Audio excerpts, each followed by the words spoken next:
Welcome back to RGR Football. I'm Ryan. This is me going rogue on the Kansas City Chiefs and the NFL. Today, we have a great little piece about one of the bigger question marks that's going on in Chiefs camp this particular year. Yes, it's been a strange year, and there's a lot to go over about what I'm calling the curious case of Dorian O'Daniel.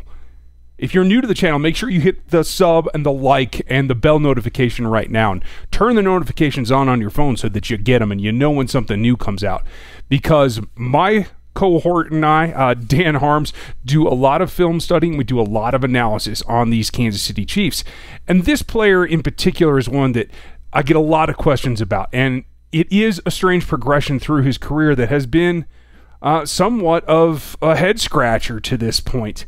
Dorian is a guy who was drafted in 2018 by the previous defensive coaching staff and used to some effect as a rookie that I think we all came away feeling pretty positive about.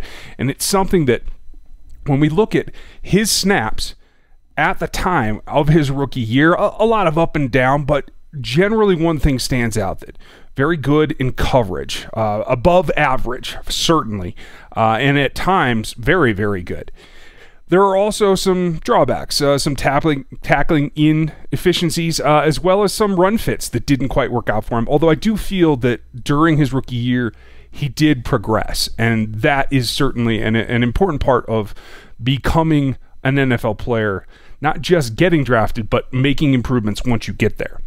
And then the changeover happened. Steve Spagnuolo came into the staff, and that changed things. And quite frankly, since then, it's been a little bit of a question mark about what they intend to do with Dorian O'Daniel. He hasn't played a lot. He went from playing quite a number of snaps, over 300 on defense in 2018, to only playing 20 snaps in all of 2019, the Super Bowl year. And that does tell you something about how that staff chose to use him. Now, I will say this: I felt like he played good in places when he did play, but it was very much what Steve Spagnuolo talked about earlier this season, where you were trying to figure out what he could do for you.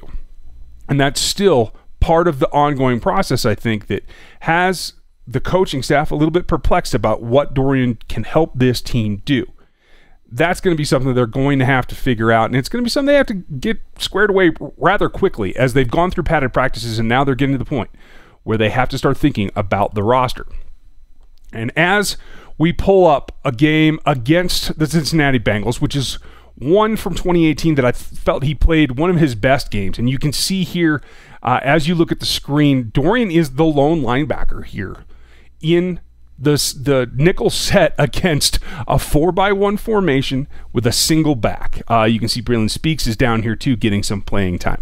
This is telling that they have chosen to go with DBs everywhere except for Dorian O'Daniel. And as we roll this play forward, you see that he has some instincts that actually are very good. He's able to take off. Now, he's not a guy that destroyed the combine in any way. A very good athlete, but not excellent, not anything that's earth-shattering. But watch the takeoff here. As he sees the back, his one key go, and he's off and flying, ducking 2 blocks, getting around and under, and making that tackle for loss. That is a serious play for a serious guy. And this isn't something that everybody can do. Clearly, he's comfortable in this role when he does this, and that's something to be said. I thought that this was a precursor to what we were going to see more of. He ran a 4.61 at the combine. Again, not earth-shattering, not as fast as Willie Gay Jr. in any means, but there's one thing that really, really stands out about Dorian's athletic ability, not only in the testing and the athletic matrix, but also his play on the field as a rookie, in that he moves laterally very well. Here, both of these plays, he makes tackles for loss where he's coming downhill but has to get outside in a hurry. That's significant, and something that I think the Chiefs are very aware of in trying to get some coverage. It is something that he's actually, in terms of testing, better at changing directions than Willie is himself. So again, there is some things that Dorian O'Daniel can do for this team. But then we get to 2019 and we don't see him.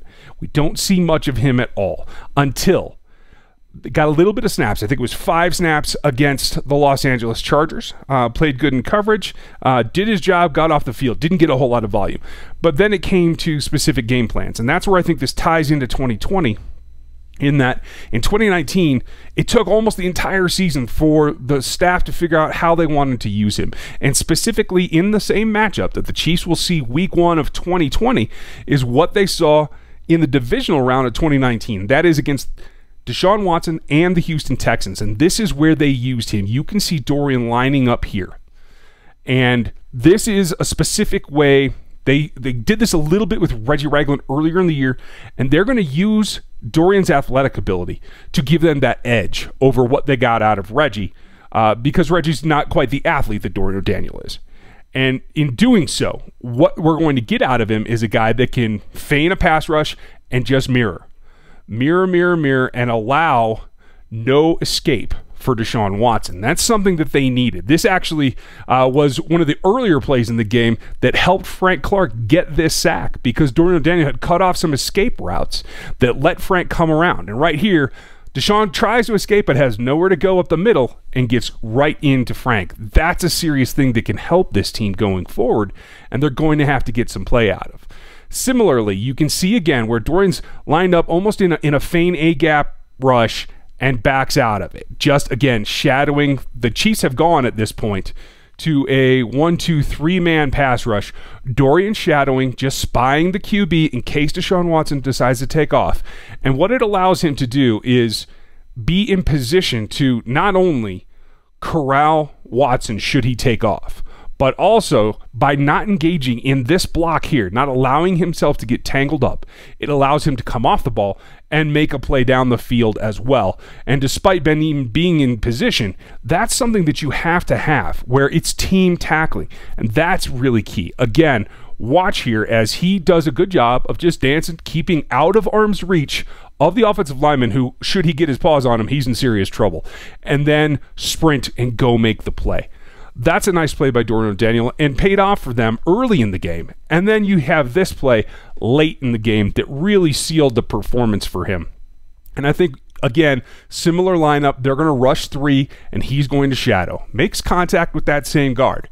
But here, Watson has an escape, and he has a way to get under there. Got some help from the D-line, but ends up making a sack out of nothing in just doing his job and guarding the middle against a scrambling quarterback. One that they're going to see here to begin the 2020 season. And they're going to see Lamar Jackson very early in the year too. So the question becomes, what can Dorian do for you in 2020, and how important is it?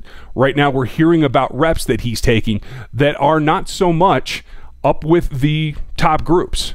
He is behind a little bit, but the depth there is very key, because you have your starting 3, and we've heard that Willie Gay Jr. is in that starting 3. Then you have Ben Niemann, who's been making some plays since the pads have come on, and a guy who played a lot of snaps in the nickel coverages for them. Then you have question marks. There are a number of players in and around, some rookies, some guys that have been there a little bit, along with Dorian. So how can Dorian O'Daniel make this squad and continue to compete and get himself back on the field? It is by doing things like this, by doing what he's good at, playing instinctually, and being able to take the advantage of what maybe the younger guys don't have in reading his keys and making plays, not thinking too much, and really trying to impress this staff, Matt House and Steve Spagnuolo in particular. And I think that's really what I had expected him to do in 2019, and it didn't happen.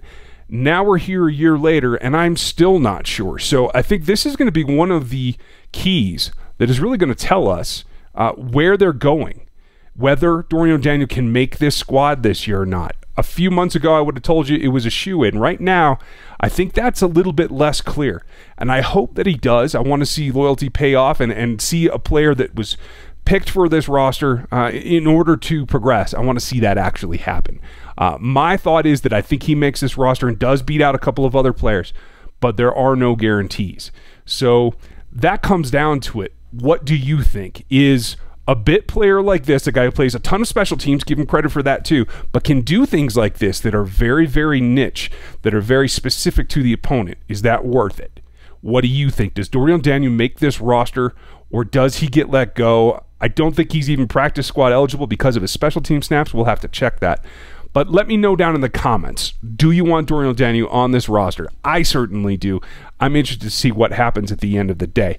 Also, make sure you like, sub, and hit that bell notification. If you're new around here, we do Q&As on Monday nights, and we have film and a bunch of other analysis for you all week long. So thank you for checking this one. We appreciate your time, and we'll catch you next time.